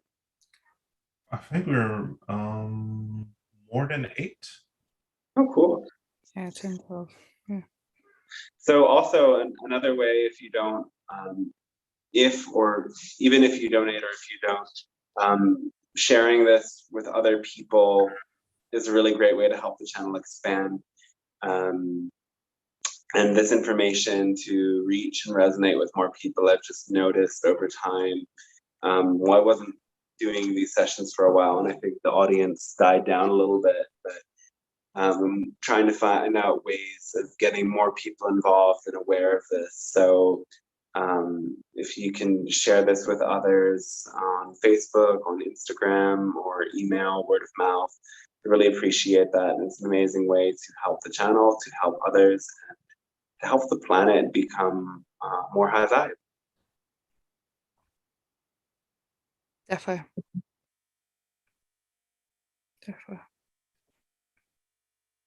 Okay, so I guess it's time to go. and maybe see some of you tomorrow. Thanks for joining. Oh, that was a long one, so feeling all sorts of things. You're amazing. Takes one to know one. You too. Totally. I'm like, great teacher, because great questions.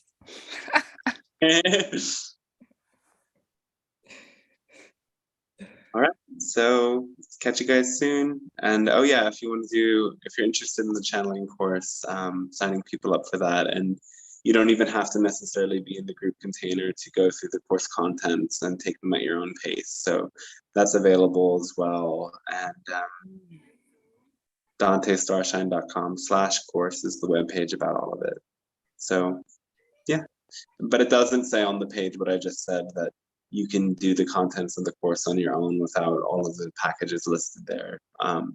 That's a lot less expensive to just get access to those videos. So message me if you want to hop in. That's a great idea. See you tomorrow, Dante. Bye. Peace out, everybody. Much love. See you all. Love you. See you. Love. Have a great one. You too.